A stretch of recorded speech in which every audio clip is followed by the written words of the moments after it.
Estamos ya en la mañana de cada día con la segunda oportunidad que Dios nos da de escuchar la voz de Dios a través de los hombres, y ya en este momento nos acompaña el pastor, él es pastor, abogado, juez, Pablo Ulet, desde la Argentina nos visita también. Muy bienvenido, pastor. Bueno, muchas gracias, un gusto estar con ustedes realmente. Qué Gracias bueno. por esta invitación. Qué bueno tenerle cerca, dentro de todo, acá por la Argentina. Sí, la verdad que sí, depende de los horarios para pasar el puente cerca. Sí, eso también. Bueno, ya está por Encarnación. Toda esta semana estuvimos disfrutando, sí, de las clases que estamos teniendo en el Instituto Teológico de Encarnación, IT. Y bueno, el pastor Pablo está con nosotros esta semana hablándonos un poco del libro de Romanos. Libro complejo si los hay, ¿no? Sí. Pero interesante, la verdad. Bueno, como yo les confesé el primer día, siempre fue un libro que no era de los primeros en mi lectura, ¿no? En la elección de la lectura. Uno a veces prefiere aquellos que son más sencillos de leer, de interpretar, pero por supuesto es parte de la Biblia y como tal es palabra de Dios y bueno. Además, como lo hemos estado estudiando en la semana, una de las obras cumbres del apóstol Pablo, ¿no? Se dice la obra teológica más importante y más trascendente del apóstol Pablo, ¿no? Y eso que el apóstol Pablo escribió la mitad del Nuevo Testamento, ¿no? Pero dentro de sus cartas, esta carta que él escribe a la iglesia, esa iglesia desconocida para él, ¿no? A la que todavía no había visitado, que no había sido fundada por él, que es la iglesia de Roma, bueno, escribe sobre temas realmente importantes, ¿no? Y, con letras bien... Con letras a veces duras, Sí. Con expresiones duras, pero bueno, pero necesarias, ¿no? Y muy necesarias en este tiempo también. Así que la verdad que un gusto compartir con los alumnos del Instituto Teológico, un lindo grupo, gente muy inteligente, muy pensante, con muchas preguntas, muchos interrogantes. Curiosos. Curiosos, desafiantes.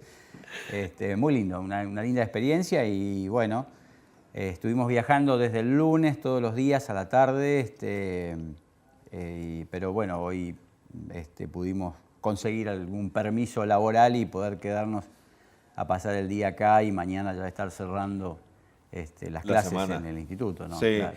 Y bueno, presentábamos ya que íbamos a hablar un poco de ética cristiana porque fue también la primera materia que estuvimos compartiendo con el profesor Pablo y creo que tiene que ver con todo. La ética cristiana nos envuelve, nos involucra, digamos, en todas las áreas, en todos los estamentos que nosotros nos movemos ahí donde estamos. Necesitamos tener claro esto para poder funcionar bien y también ser de impacto para la gente, ¿verdad? Hoy mucha gente está involucrada en la política, por ejemplo, está involucrada en lugares donde que se complica un poco manejarse, o sea que no es fácil moverse. De hecho, usted está inclusive ocupando un cargo, el cargo de juez de paz ahí en su ciudad. Sí. Y bueno, son ambientes bien, digamos, delicados. Sí, la función pública en general tiene sus bemoles y sus complejidades propias, ¿no? La palabra ética, así como nosotros la conocemos y nos llega a nosotros, tiene su raíz en una palabra del griego, es la palabra ethos, que habla de cultivo, ¿no? Que habla de lo que se siembra, de labrar la tierra, ¿no? Y entonces la palabra ética hace referencia precisamente a las costumbres, las formas de manejarse, las formas de comportarse de diferentes culturas en los diferentes momentos, ¿no? Entonces hay cuestiones culturales que se manejan de una manera en determinado lugar y se manejan de otra manera en otro lugar, ¿no? Y que determina la ética de ese lugar y determina la ética en otro lugar. ¿No? Hay cuestiones que de repente, para mí, como habitante de mi país o de la provincia de Misiones, pueden ser o no ser éticas y quizás pasando el río y encontrándonos con una cultura diferente, ni mejor ni peor, diferente, porque esto es lo que somos.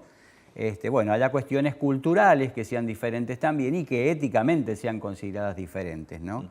Ahora, nosotros como cristianos tenemos la ética de la palabra de Dios, ¿no? Hay una columna. Exactamente, es decir, más allá de las diferentes culturas en las que uno pueda manejarse o desempeñarse, tenemos que regirnos, manejarnos con la ética cristiana, es decir, la ética de la palabra, ¿no? La ética que se basa y se fundamenta en los valores y los principios que la propia palabra de Dios marca, ¿no? Y que generalmente que van en contra de varias culturas, costumbres. O sea que siempre está ahí como confrontando. Es que el Evangelio y el cristianismo es una contracultura muchas veces, ¿no? Es decir, es como nadar contra la corriente, ¿no? Es como movernos contra lo que la generalidad de la gente hace, ¿no? Por eso es tan importante visualizar en este tiempo y tener en claro todos en lo que hacemos. Porque a veces se da un poco esta confusión y esta dualidad entre, bueno, en la vida de la iglesia puedo hacer determinadas cosas y afuera hago otras, ¿no? El de separar. Exactamente, ¿no? Esa disociación entre lo que soy cuando estoy en funciones témplicas, por así decirlo, que no es una palabra correcta, y cuando estoy en lo secular, ¿no? Hemos separado lo religioso de lo secular, o lo cristiano de lo secular, cuando en realidad si yo soy cristiano, es decir, si soy un seguidor de Cristo, lo soy en el lugar y en la esfera en que esté. Tengo que ser el mejor cristiano en el templo, como también lo tengo que ser en mi propia casa, que es el primer lugar donde se deben reflejar estos valores y principios éticos y morales, ¿no? Y por supuesto en el lugar de trabajo, ¿no? En el lugar de desempeño. Esto de lo religioso y secular me parece que nos ha hecho mucho daño, ¿no? Justo le iba a decir, uno de los mayores daños, justamente, que hoy podemos, digamos, decir, lo que más afectó o lo que impidió que avance el reino es justamente eso, el de la separación, ¿verdad? Cual. Porque de repente somos nosotros quienes tendríamos que estar influenciando en los lugares donde no tiene nada que ver, entre comillas, que de las cosas de iglesia, ¿verdad? Pero en realidad no se puede separar nada porque somos en todo tiempo tenemos que estar ahí. Claro. Pero eso impidió, digamos, por la falta de ética cristiana de los hermanos. A veces, claro, es decir, bueno, estudiábamos estos días, ¿no? Han venido a ser piedra de tropiezo, ¿no? Sí. Es decir, no solamente que no... que no participamos nosotros correctamente de las cosas del Señor, sino que impedimos que otros lo hagan, ¿no? Porque somos esa piedra de tropiezo para que otros lleguen al conocimiento de la gracia, al conocimiento del Señor, ¿no? Entonces, creo que es muy importante hablar de estos temas, no porque esté yo aquí, sino porque los temas son importantes, más allá del interlocutor, y necesarios, ¿no? Y necesario rescatar y enseñar en cada esfera que tengamos dentro y fuera de la iglesia acerca de todos estos principios y valores cristianos, ¿no? Y que además debemos llevar esto al lugar en el que estemos y en la esfera en la que estemos, ¿no? Dentro del templo, en la familia, en el trabajo, en el barrio en el que estoy viviendo, en el barrio en el que me desempeño, me desarrollo, es decir, en lo que haga, ¿no? Porque...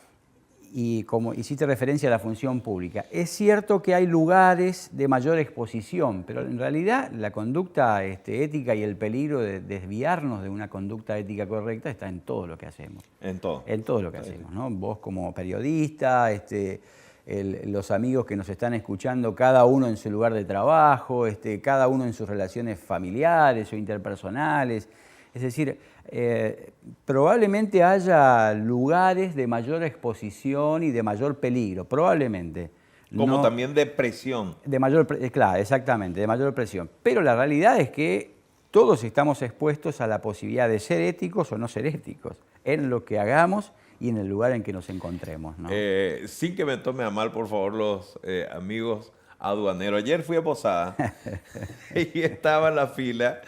Y veía el mover ahí de la gente, mirando un poco por dónde entro, aquellas personas que se manejan en el paso, ¿verdad? En el tránsito, eso de llevar mercadería.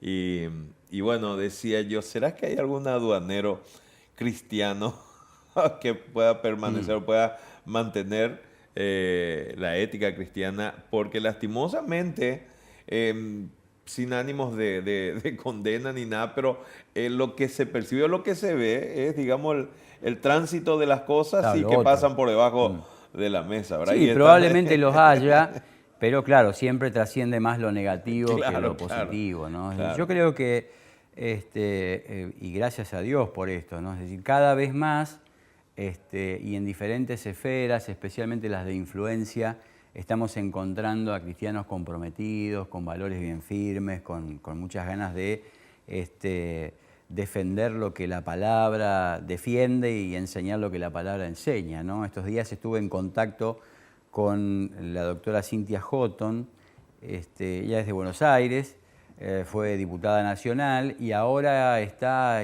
trabajando como agregada en la Embajada de Estados Unidos, ¿no? Específicamente en la Organización de Estados Americanos, ¿no?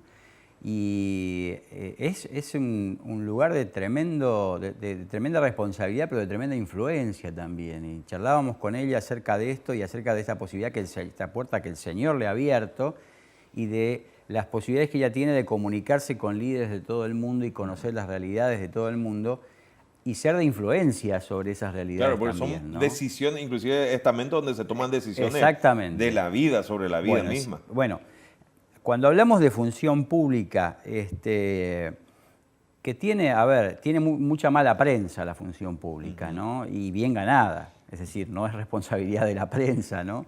O de los medios. Cuando uno piensa en función pública, ¿en qué piensa? En acomodos políticos, en corrupción, en coimas, en cargos o en personas que se eternizan en los cargos, en fraude. Es decir, piensa en muchas cosas que lamentablemente se han ido desarrollando. Claro, que mancharon que han manchado la tarea, ¿no? Sí. Que han manchado, porque la política, por ejemplo, ¿qué es? La búsqueda del bien común, ¿no? Deberíamos Es decir, ser todos políticos si bueno, vamos a ir al por origen supuesto, de es decir, lo que es que en realidad lo somos. claro, Por hacemos acción o política, por hacemos. omisión, Exactamente. por acción o por omisión lo somos, ¿no? Ajá. Entonces, la política es la búsqueda del bien común. Entonces, ¿cómo un cristiano no podría estar detrás de la búsqueda de un bien común? Yo no digo que todo cristiano deba involucrarse en la función pública, ni mucho menos. Digo sí que en nuestras congregaciones hay seguramente muchas personas capacitadas, preparadas y con un llamado para esto, y si tienen el llamado y no tienen la preparación, bueno, harán la preparación correspondiente para responder a ese llamado y participar desde el lugar en el que el Señor les indique participar, ¿no? Porque la función pública es una misión transcultural. A veces pensamos en misión transcultural cuando pensamos en ir a la China o al África, y se puede hacer misión transcultural aquí mismo participando de alguno de los estamentos de poder, ¿no? ¿Por qué? Porque es ahí donde se toman las decisiones. Paradójicamente, algunos de los países con mayor número de evangélicos que llegan a superar el 50 y el 60% son los países con mayores índices de corrupción en el mundo. Ahora, ¿por qué? Porque en realidad ha habido un avivamiento y una transformación y un cambio en las bases, pero esto no se tradujo en un avivamiento, un cambio y una transformación en los estamentos de poder, ¿no? en la función pública. Entonces, hay que trasladar esto. Es como cuando el Señor decía, ustedes me van a ser testigos en Jerusalén, Judea, Jerusalén, Samaria hasta lo último de la tierra, ¿no? Entonces, vamos a evangelizar en la familia, en el barrio, iremos a otros países, pero también vamos a hacer alguna tarea, con hermanos llamados y preparados, vuelvo a decir, para esto, en lugares de decisiones, porque es ahí donde también es necesario estar para poder producir aquellos cambios que realmente sean Y trascendentes. por muchos años ni se pensó. No. O sea, se porque rechazaba. era algo satánico inclusive. Claro. No, vamos a ser sinceros. Claro. Hoy mismo la música misma es algo de repente que aquel que tiene como un don para meterse un poco en lo que es el manejo de instrumentos y todo eso, les cuesta crecer porque de repente a veces vemos que crece más en un grupo secular, ¿verdad? En lo que él, digamos, tiene que desarrollar en las habilidades, porque no tiene manera de crecer dentro del ambiente de iglesia, por llamarlo así, Y a veces tienen que ir a involucrarse en eso, en esa área, para crecer o para ser alguien, pero después lastimosamente termina Bueno, separándose, ¿verdad? por O eso sea, digo. por ejemplo, Sí, pongo sí, como sí, sí, ejemplo, por no eso digo digo.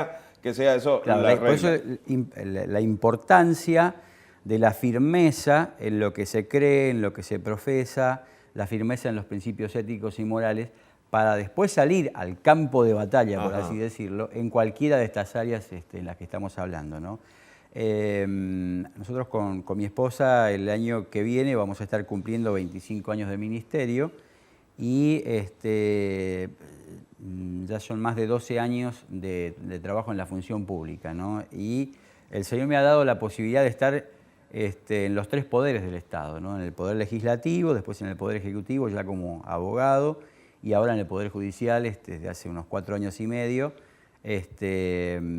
Y ahora en la función de juez de paz, ¿no? Una tarea desafiante porque es lo que menos la gente tiene, ¿no? La complejidad de los temas que llegan al juzgado permanentemente tienen que ver con una falta de paz, ¿no? Y con una falta de esperanza.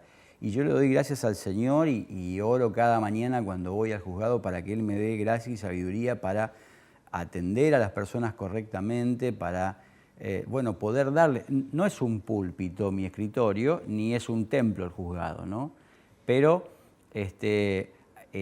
aún en ese lugar y en tantos otros lugares está la posibilidad de bendecir a otros con una palabra de aliento, con una palabra de transformación, una palabra de cambio. Hay personas que terminan la audiencia y me piden si puedo orar por ellos, por ejemplo, ¿no? Es decir, que saben que además del juez soy el pastor, o además del secretario cuando lo era, también era pastor, entonces me han pedido si finalizando esa audiencia podíamos orar, por ejemplo. Le ha tocado Una eso. cosa sorpresiva, porque realmente yo no les estoy proponiendo hacerlo, pero surge de la propia persona en necesidad, ¿no? Entonces, la función pública, digamos, es un lugar de servicio esencialmente y da para mucho, y como cristianos tenemos un campo de batalla muy amplio ahí, ¿no? Hay un tema que también siempre solemos escuchar, o sea que en forma de broma se suele hablar también de que será que hay abogados cristianos. O sea, puede ser un abogado, puede ser cristiano, ¿verdad? Y bueno, pero es un trabajo, pero usted nos va a explicar un poquito, pastor, cómo hace verdaderamente, porque para nosotros mirando desde afuera, muchas veces y hablando y mirando con la carne o juzgando, condenando así ya carnalmente, decimos, ¿cómo un violador le va a defender a un abogado? ¿Cómo a una persona que mató un abogado? No, pero eso es lo que se mira desde afuera y de repente irresponsablemente a veces decimos, ¿verdad? Y estando ahí en la función, viene tal vez el violador, viene el ladrón, viene y contrata su servicio. Ahora, ¿cómo se maneja eso? Bueno, la abogacía es otra de las profesiones que también tiene bastante mala prensa, ¿no? Como hablábamos hoy, de la Sí. función pública, ¿no? Y bien ganada en muchos casos, por errores propios de la propia profesión de muchos años de desarrollo, ¿no?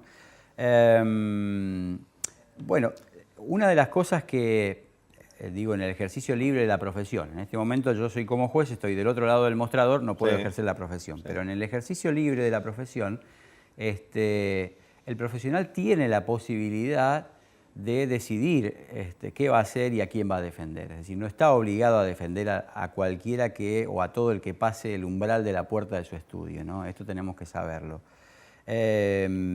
Por otro lado, hay principios constitucionales, tanto en la Argentina como en el Paraguay, que sostienen que toda persona tiene derecho a un juicio justo, a una defensa y que todos somos considerados inocentes hasta tanto se pruebe lo contrario, ¿no? Es decir, hay principios constitucionales que avalan y que apoyan y que hacen obligatoria la defensa de aquel que ha cometido cualquier tipo de delito, Claro. desde los más simples hasta los más aberrantes, ¿no? Sí. Ahora, ¿por qué algunos deciden defender? Bueno, es una cuestión personal de cada uno, ¿no? Cómo cada uno maneja su propia ética profesional, su propia ética laboral, de sus propios principios, eso ya es así. De hecho, es decir, los años que yo pude ejercer libremente la profesión, me aboqué a temas más de familia, más generales, un poco más sencillos de resolver y no este tipo de cuestiones penales como las que vos mencionaste, que son realmente complejas. Sí, claro, porque son complicadas y también es la realidad. También sí, complicadas desde todo sentido, desde lo profesional como también desde la conciencia, desde qué hago, ¿no? Con esto. Pero tengo colegas que lo toman como una defensa más, lo hemos charlado varias veces, hemos intercambiado algunas opiniones sobre esto, pero para ellos dicen esto es trabajo, y necesito trabajar y por lo tanto y la persona necesita ser defendida, así que esto es una defensa más. Claro, porque la defensa es la intención es de hacerle ver como inocente o tratar de llevarle lógicamente a que no se compruebe, digamos, la culpa. Que sea sobreseído o que por lo menos la pena sea la menor posible, ¿no? Es decir, si no puede lograr la absolución, que por lo menos la pena sea la menor posible. Y ahí es donde entra a tallar las raíces, ¿verdad? Pero vuelvo a esto, Julio. Si bien, vuelvo otra vez a esto, hay profesiones que tienen más mala prensa que otras. Sí. En todo están las cuestiones éticas, cruzan todas las profesiones y el desarrollo de cualquier oficio. A ver, desde el médico que cobra más de lo que corresponde o que cobra insumos que no ha usado, hasta el contador que falsea los balances. Estamos todos. O el pastor que no predica lo que realmente corresponde de acuerdo a lo que la palabra enseña, o el papá o el esposo que no le dice a la esposa la verdad en cuanto a cuál es su sueldo y sus ingresos, hasta el mecánico que dice te cambié las bujías cuando no las cambió, o el plomero que dice gasté tanto cuando no gastó. Es decir, las cuestiones éticas están, atraviesan todas las esferas de la vida y todas las profesiones y oficios, ¿no? Esto es así. Sí. Vuelvo a decir, algunas son de mayor exposición que otras o de mayor presión que otras. Algunas tienen más mala prensa que otras, pero la realidad es que yo conocí un joven cristiano. No lo conocí directamente a través de mi hijo, que es joven también, un amigo de él, trabajando en una concesionaria oficial, no muy lejos de acá, pasando el río, ¿no? Y él como cristiano, él terminó renunciando, él trabajaba en el taller, porque le hacían registrar en los servicios oficiales el cambio de determinadas piezas que jamás se habían cambiado, ¿no? Y eso, por supuesto, suma cifras importantes, ¿no? Entonces, él tenía que firmar esto, o sea, anotar que había cambiado lo que no había cambiado. Y estamos hablando de un taller mecánico, y de esto parece que todo ahí es ético, brillante y limpio, ¿no? Cuando en muchos casos no es así. Y bueno, este joven cristiano se vio en este desafío y tuvo que renunciar, cambiar de trabajo. Bien, me da pie justamente para lo que quería preguntarle y vamos a ir a una pequeña pausa, sí, cómo no. Pastor. Puede ser... tocó dos cosas. Hasta el pastor que no predica lo que debería de predicar. Me metí en un lío, bárbaro. Bueno, ¿cómo es eso? No sé cómo será, ¿verdad? Pero usted me va a ayudar en dónde falta la ética el pastor. Y también lo otro, ¿qué hacer frente a una situación donde yo estoy sometido, ya sea porque soy empleado o porque tengo que cumplir órdenes? ¿Qué hago si yo estoy viendo que esto no es así? Y va en contra de mis principios. Yo creo que la ética nos lleva a nosotros, si es que tomamos la columna vertebral que es la palabra de Dios, los principios que determina, nos va a guiar a que podamos realmente funcionar como Dios nos demanda, ¿verdad? Pero sí están las realidades que se faltan a la ética, están los principios que se transgreden. Y de repente, para hacer un poco más liviano y práctica esta parte, pastor, ¿cómo yo transgredo, cómo yo falto a la ética? En el caso de un pastor, por ejemplo, pero no, eso lógicamente que habrá miles de cosas, ¿verdad? Pero cuando yo falto a la ética, si estoy frente a un pueblo, tengo que liderar y son cosas, por ejemplo, que a veces hasta involuntariamente y sin ánimos de hacer, voluntariamente, caemos a lo mejor en errores y que se ve como falta de ética. Bueno, como yo les decía esta semana, la mitad de las preguntas las vamos a escuchar, o la respuesta a la mitad de las preguntas las vamos a escuchar cuando estemos con el Señor. Y la otra mitad tampoco voy a contestar. A ver, en el ministerio pastoral, que de hecho los dos desarrollamos desde casi 25 años, y además nuestros padres han sido pastores, tanto los padres de Liliana como los míos, hemos visto muchas situaciones y probablemente nosotros mismos hemos estado en medio de algunas situaciones en las cuales faltábamos a la ética. Por ¿no? eso justamente resaltaba eso. A ver, por ejemplo, en lo que predicamos, la Biblia es muy amplia y hay una serie de temas que a veces son los preferidos para la predicación y otros que son dejados de lado, ¿no? Como si no existieran, como si no hiciera falta que se predicaran, ¿no? Creo que aquí no estamos siendo correctamente éticos con la congregación a la cual estamos sirviendo, porque a las personas tenemos que decirle la verdad, y la verdad es hacer conocer toda la palabra de Dios, ¿no? De diferentes maneras, a través de diferentes formas, pero hacer conocer toda la verdad, ¿no? A veces nos podemos enganchar en temas de moda o en lo que la gente quiere escuchar, y no siempre lo que la gente quiere escuchar es lo que Dios quiere decir. De hecho, si leemos el Antiguo Testamento, los profetas generalmente hablaban de las cosas que la gente no quería escuchar, ¿no? Y hasta a algunos les costaba la vida. Entonces, permanentemente yo tengo que revisar si estoy siendo ético con mi congregación en cuanto a hablarles, al menos generalmente, de todas las cosas de las que la Biblia habla, ¿no? La ética en las relaciones personales dentro de la congregación, ¿no? Esto de a veces preferir a unos por sobre otros, ¿no? Es una cuestión que desde el liderazgo pastoral o desde cualquier tipo de liderazgo debe ser cuidada, ¿no? La ética en la administración del dinero, por ejemplo, ¿no? de la propia congregación.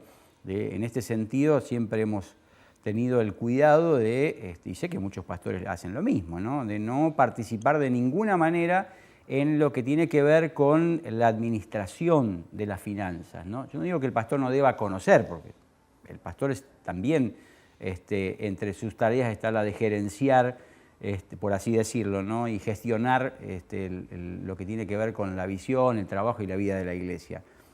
Pero yo he visto pastores, o he sabido de pastores que toman los dineros, los ponen en el bolsillo y se van, ¿no? Bueno, esto no tiene nada que ver con la ética cristiana, ni mucho menos.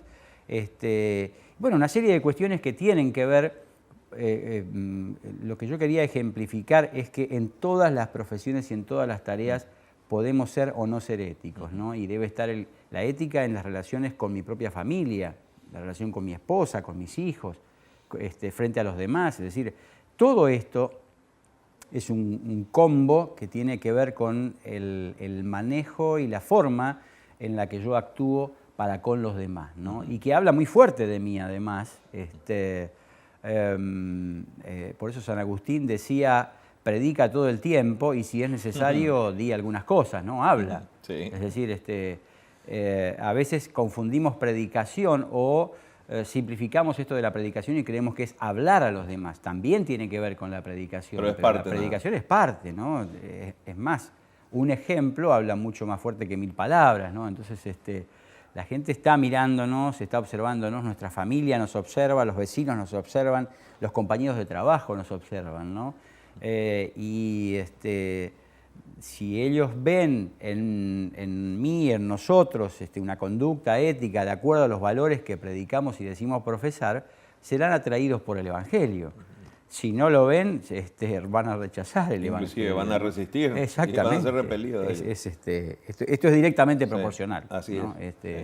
Así que por ahí pasa mi reflexión en cuanto a este aspecto, ¿no? Y es un llamado un poco, pastor, porque más allá, como decíamos, a veces nos vemos involucrados involuntariamente, no porque estemos conforme, digamos, a tratar de hacer eso conscientemente. A veces inconscientemente caemos en errores y transgredimos y lógicamente es una falta de ética. De repente parte de esto tiene que ver con la confidencialidad, por ejemplo, ¿verdad? En el trato de temas a personas que a veces de repente podemos afectar al ventilar o al exponer, ¿verdad? Situaciones que han vivido otras. Esto que vos mencionás, cuanto menos es antiético.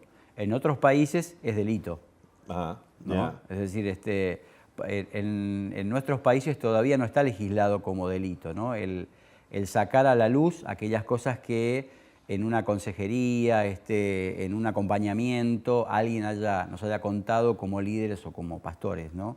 En otros países Estados Unidos y países de Europa, esto es un delito, ¿no? Se llevan juicios adelante, en los que, por supuesto, comprobada la falsa, hay condenas. Ajá.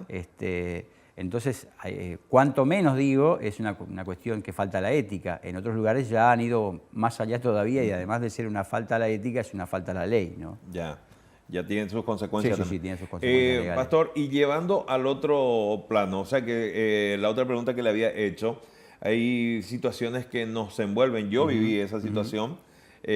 Cuando vemos de repente que lo que estamos haciendo va en contra de la ética, ¿verdad? Que me debe a mí identificar, pero no tengo autoridad sobre ese cambio, porque soy un empleado, tengo que hacer frente a esas situaciones, según de repente lo que el Señor les guía, qué hacer, porque hay mucha gente que hoy está pasando eso. Sí, seguramente. Tiene que estar mintiendo o tiene que estar haciendo cosas que van en contra de su voluntad, pero no saben cómo salir de eso.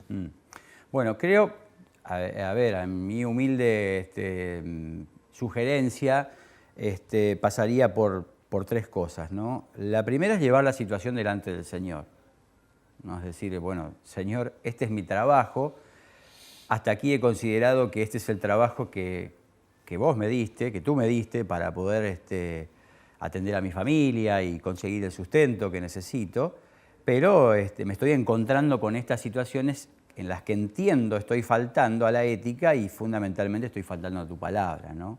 Entonces, primero volcar la situación delante del Señor. Después volcar la situación delante de aquellos que son nuestros superiores, ¿no? Vamos a tener que confrontar y decir, bueno, mire, lo que usted me está pidiendo no va con mis principios éticos, no está de acuerdo, ¿no? No estoy juzgándolo, pero esto que me pide que haga o esto que se espera que yo haga, no es ético. De hecho, en la función pública ha pasado y varias veces, ¿no? El tener que hacer cosas parecidas o similares cuando en realidad no son las que corresponde hacer, ¿no? Entonces, son los momentos en los que uno tiene que, tomarse del Señor, por eso digo, volcar delante del Señor primero para lograr claridad, para lograr discernimiento y lograr fortaleza. Realizar la confrontación, ¿no? ¿Por qué? Porque vamos a intentar el cambio en primer lugar, intentar cambiar la situación. Si transcurridas estas dos instancias la situación no cambia y probablemente hasta empeore, bueno, vamos a tener que orar al Señor para que nos dé la posibilidad de un cambio de trabajo, ¿no? Entonces, puede parecer sencillo decirlo, pero va a tener que pasar por ahí, porque si yo no transformo la situación me va a transformar a mí. Es así. Y muchos terminan así, lastimosamente. Si yo no transformo, no puedo transformar el lugar o la situación me va a chupar, me va a terminar transformando a mí y voy a terminar yo como uno más del montón haciendo lo que todos hacen, pensando lo que todos piensan y diciendo lo que todos dicen, ¿no? Y en algún momento vamos a ser juzgados por eso. No, seguro. Usted sabe bien de eso. Bueno, creo que usted está haciendo el anticipo ya de lo que va a hacer allá en el cielo, ¿verdad, pastor? Que el Señor nos libre y nos guarde, ¿no? Y bueno, sí, vaya tarea que usted tiene, ¿eh? Vaya tarea, porque tiene que juzgar, un desafío. ¿sí? Conforme verdaderamente debe ser, ¿verdad? Como la justicia debe ser, ¿verdad? Bien, creo que nos estamos despidiendo y esto me da pie también para compartir una pequeña reflexión. Hay personas que van a tener que tomar decisiones hoy en la mañana y van a tener que decidir, se van a tener que jugar, en primer lugar, por el Señor.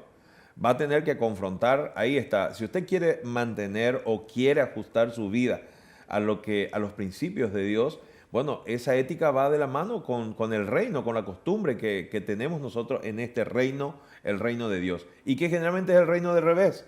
Lastimosamente vamos a tener que ser confrontados o vamos a confrontar a la costumbre del lugar donde usted está viviendo o está trabajando, está haciendo lo que esté haciendo. Me llamó la atención la historia de un hombre en una oportunidad. Vivía en un pueblo chico, un pueblo donde todo el mundo se conocía, ¿verdad? Un pueblo donde que no se escapaba nada de nadie. Pero él era portero de un prostíbulo. Y este hombre conoce al Cristo. Entonces el hombre, al conocer al Cristo, empieza lógicamente a sentirse un poco incómodo en el trabajo que estaba haciendo. Hasta que un día no soportó, ya no podía seguir. Entonces decidió retirarse de aquel lugar. Bueno, él fue indemnizado, salió tranquilamente. Él dijo, bueno, ¿y ahora qué hago? Y bueno, mientras estoy acá pensando qué el Señor tiene para mi vida, dice que pensó en arreglar su cerco de la casa, empezó, él dijo, pero no tengo herramientas.